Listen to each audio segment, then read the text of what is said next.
going on, y'all? It's another Tuesday night. Welcome to Out of the Ordinary. I'm your host, Mikey. Let's get some people in here right now. And first person we got in here is Shelby. Hi, Shelby. So how's everybody's night going right now? Or evening, day? I don't know. I don't know. But how y'all doing tonight? What's up? So today I'm going to be talking to you a little bit about, different types of mysteries and everything like that. And all of my sources, I'm getting them, all of my notes and info, I'm getting them from unsolved.com, which is the original site of Unsolved Mysteries, my favorite show. Anyhow, I missed you guys. I know I didn't come on last Tuesday, but the thing was that I had nothing ready. And, well, I was just like, well, to heck with that. Hexus, what's up, dude? Let's get into the first case here. We're going to get into the case of Chad Langford. The Army says that an MP committed suicide, but his family says no way. On March 12, 1992, military policeman Chad Langford was finishing what should have been a routine patrol of his Army base in Huntsville, Alabama. 30 minutes later, Langford radioed his base station, informing them that he was stopping to investigate an abandoned car. Within minutes, the backup officer arrived to find a bizarre scene. Chad's military ID tag, armband, and portable police radio had been deliberately arranged in the middle of the street. There was no sign of Chad. Then, a quarter of a mile away, the officer found Chad's body. And we got more people coming in. Nadine, hi. Hey, looks like you made it. So,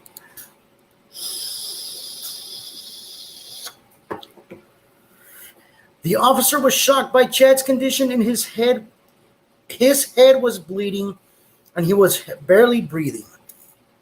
His cap had been stuffed in his mouth, and the cord from his radar unit had been wrapped around his neck. His pistol strap was tied around his ankles. Chad's handcuffs were clamped on his left wrist. On his left hand was a cryptic message written in black ink, saying March 3rd, and what looked like the name Robert. Strangely, Chad's .45 caliber pistol was found under his left shoulder. Ballistic tests would later show that the two shots had been fired from Chad's gun. However, it could not be determined whether either of them had hit Chad. So, yeah. Okay, let's go to the comments here. Doing better. I was in the hospital last. Oh, I'm sorry. I hope you're doing better now. I hope you are. And, yeah, Hexa says, that's good. You're doing better. Nadine said, Hexa says, Nadine, hello, friend. So, Chad Langford was rushed to Huntsville Hospital where he died 2 hours later. He was 4 months shy of his 21st birthday. His father, Jim Langford, was shocked to learn that the Army believed Chad had taken his own life. Dad said, when I heard that, I was very upset about the whole thing. I know that my boy did not kill himself. There's no way. I feel that. Someone is covering something up here. Well, now. Hi, what's going on, dude? Welcome. Haven't seen you in a long time, man. Where you been?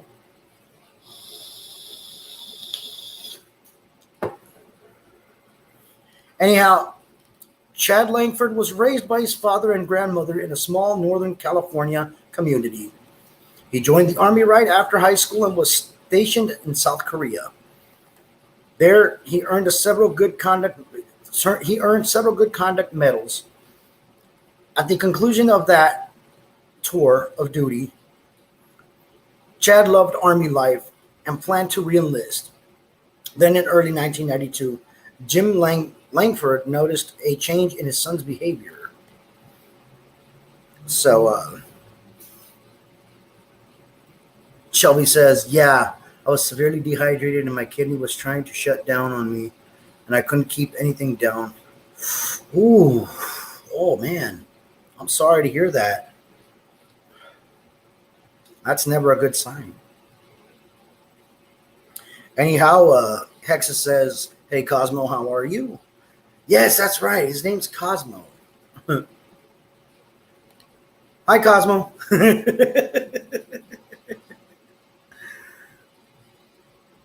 Nah, ain't no need to apologize, Cosmo. It's all good. It's all good. I was just wondering where you were at. And, I mean, if you were all right and everything like that, I'm generally worried. But welcome back. We're always here. Anyhow, the dad says, in January, he called me and told me that he had been asked to do some undercover work. He called me 3 or 4 different times, and each time he gave me a little bit about his still working undercover. I had asked him just exactly what he was working on. He said, guns and drugs. Probably 2 or 3 times he told me that if he was found out then he was a dead man.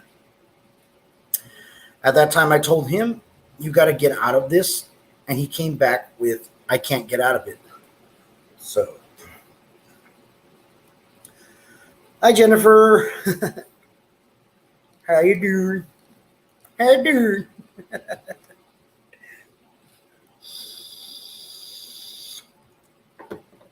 When Jim Langford urged his son to talk to his undercover superior, Chad said that he would not be able to for another 14 days.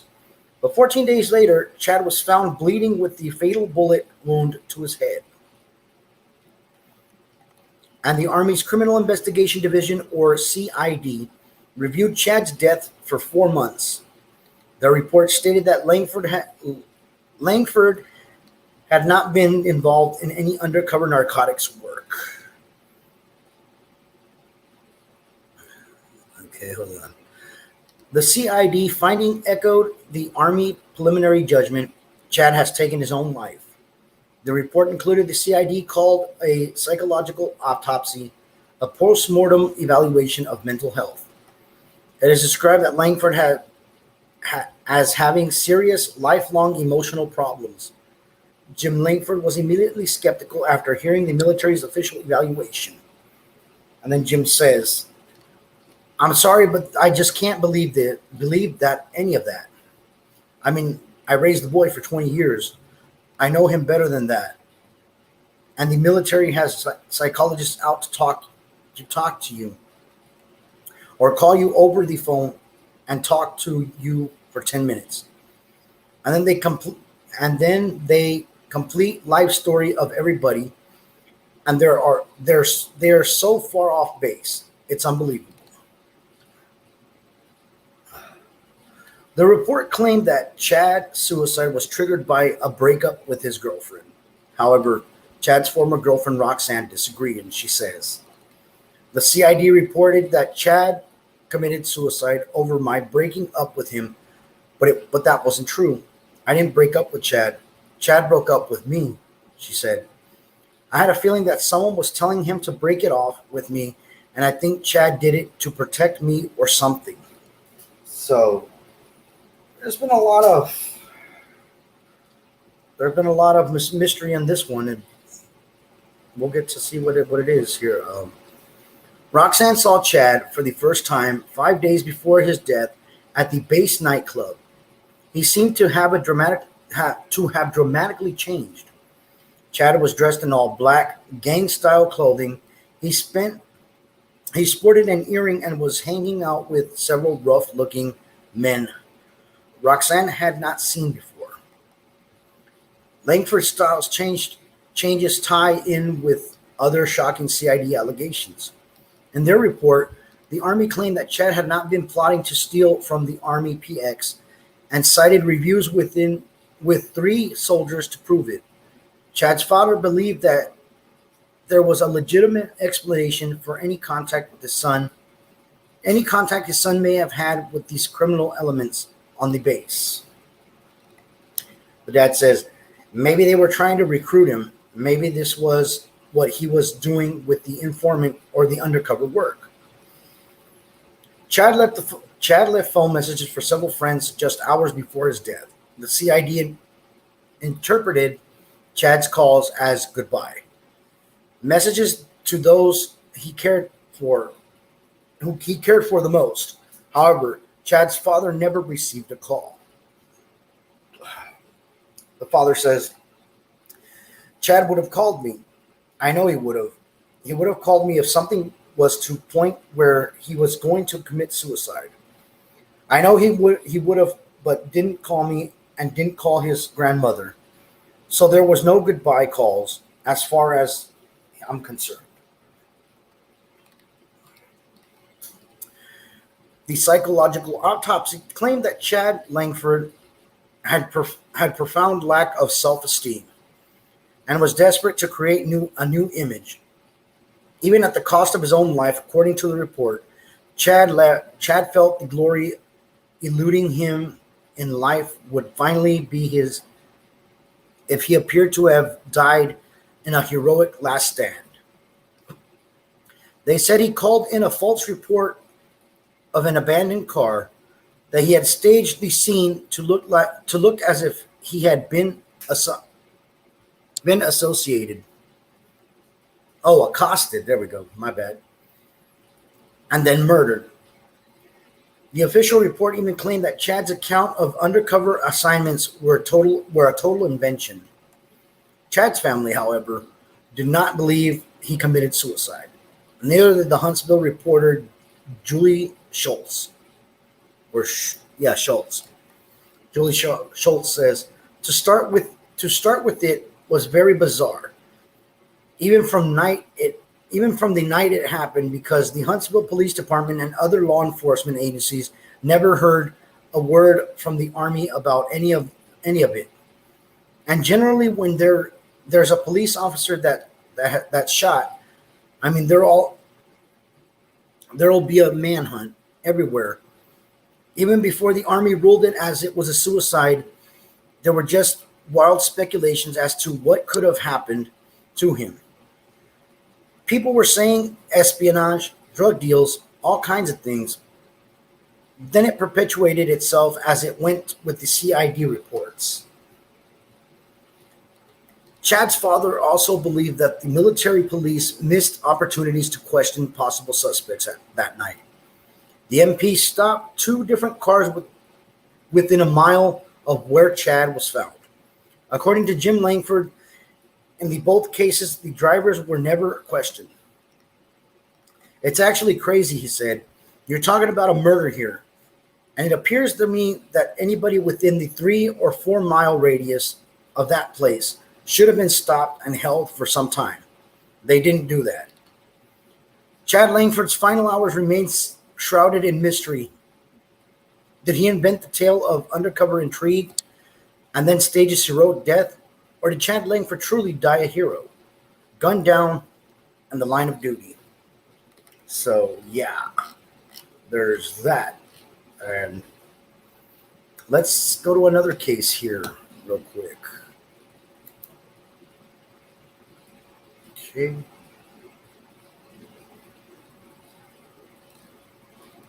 Let's see here. Cosmo says that's Hexus, and Jennifer says, hello, Hexus Demon.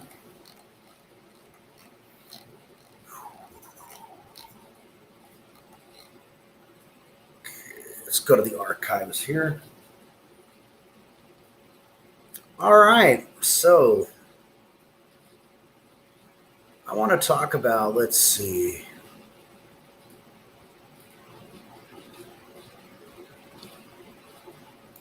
Let's go to this one here.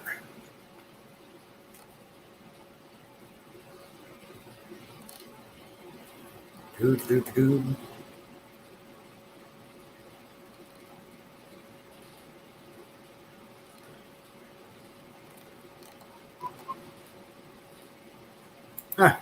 do this one. So, the murder of Diana Robertson. A serial killer is suspected in the murder of a young mother. On the morning of December 12th, 1985, Mike Ramir, his girlfriend Diana, and their daughter, Crystal, set out for a day in the mountains near Tacoma, Washington. Diana had just turned 21 and had known her 36-year-old boyfriend since she was 17. The couple drove up into the forest south of Tacoma, a scenic region often frequented by campers and nature lovers. They planned on finding a Christmas tree, and as Mike was a trapper, he intended to check his animal traps. Later that same afternoon, Crystal was found at a department store near Tacoma. She seemed stunned, silent, and her parents were nowhere to be found. After being checked at the local hospital, Crystal was sent to a temporary foster home. 3 days later, after being recognized from a news broadcast, Crystal was identified by Diana's mother, Louise Conrad. Louise Conrad says, as soon as she saw me, she put her arms around me and said, "Grandma," and they put her down, and she ran to me, and I've had her ever since. Crystal's parents had vanished without a trace. When Crystal was asked where her parents were, all she could say was, "Mommy is in the trees." 4 months earlier, the forest area where her parents disappeared had been the scene of 2 brutal murders. Initially, police made no connection between the couple's disappearance and these murders. But as soon as connection would prove inescapable, a massive search was launched the same week the couple disappeared. Mike's best friend, Steve Two, scoured the countryside on the ground and from the air. He said, We searched from the spot where Mike would normally start his trap plans, and we followed the whole trap plan. Excuse me. And we searched for probably 2 or 3 hours and nothing. Then, 2 months after the couple disappeared, a man walking his dog deep in the forest near LB, Washington, discovered the body of Diana Robertson. Crystal was correct when she said that her mom was in the trees. Diana Robertson was lying dead in the forest alongside Mike's truck. She had been stabbed 17 times, and a tube sock was tied around her neck. There was no sign of Ramir. When the detective David Nasir of the Lewis County Sheriff's Department searched Mike's truck, he found bloodstains on the front seat. And he says, unfortunately, after 2 months and about 2 weeks, some of the characteristics of the blood were lost, and they were not able to tell us what the blood type was. But they were able to tell us the blood was human. Police then found another baffling clue. Displayed prominently in the truck's cab was an envelope that read, "I love you, Diana." Diana's mother, Louise, believed that the handwriting was Mike's. She says, I have cards that he has given to her on different holidays and things he signed exactly that same way. But according to Detective Nasir, the FBI's analysis of the handwriting came back inconclusive. They said, why did someone put that there? Was it Michael Ramir as final goodbye, Diana? I'm sorry. Or was it someone who put it there to throw off the authorities and make them think that? Police believe that the killing was possibly connected to the double murder that had occurred 4 months earlier, just 15 miles from where Diana Robertson was discovered. These murders occurred in Pierce County, and in the Pierce County, an area where Mike Ramir was known to set his animal traps. A man named Stephen Harkins was found dead in his sleeping bag, shot in the forehead. His companion, Ruth Cooper, was discovered 2 months later. She too had been shot to death. Unlike Diana, a tube sock had been tied around her neck. According to the Detective Nasir, the tube sock on Diana's had been tied with exactly the same type of knot as in the earlier murder. They say, at a later date, I asked to observe the sock, which was used around the neck of Ruth Cooper. And when he dumped it out on the desk in the evidence lab, the evidence technician let out a little whistle because, knowing nothing about the case, he could see that it was the same as the one I had bought with me from Diana Robertson. Police considered two theories. One was that an unknown serial killer had murdered both couples, and then hid Ramir's body. The second theory is that Mike Ramir was the serial killer. Mike Ramir had a history of domestic violence, according to Diana's sister, Darlene Robertson. Ramir frequently beat Diana. She says, he beat her up. He took everything out on her. He blamed her for things that he did. If he was seeing somebody else, he would turn it around like Diana was seeing somebody else and justify it in his own mind. Excuse me. Police now had enough circumstantial evidence to issue a warrant out for Ramir's arrest. But according to Detective Nasir, there was one gnarling problem. He said, we can't prove he's alive, we can't prove he's dead. But if we could show that he was dead, then it would be my belief that there is an unidentified third party who's going around killing people out there. However, if we can prove that he's alive, he immediately becomes a suspect, and that changes the situation dramatically. Now, there's an update to this, and it says here, the skull of Mike Ramir was discovered recently by a hiker about 1 mile where Diana Robertson's body had been found 25 years earlier. No traces of Ramir have been found, and his cause of death could not be determined. So, yeah, I guess maybe he really didn't do it, but there is no more evidence to that one. And anyhow, guys, that's my show for today, and I hope you have a great night. And remember, stay out of the ordinary. I'm your host, Mikey. Bye.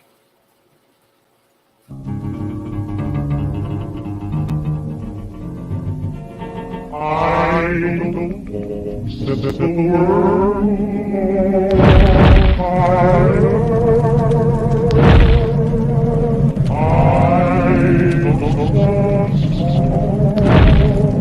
don't want to lay in your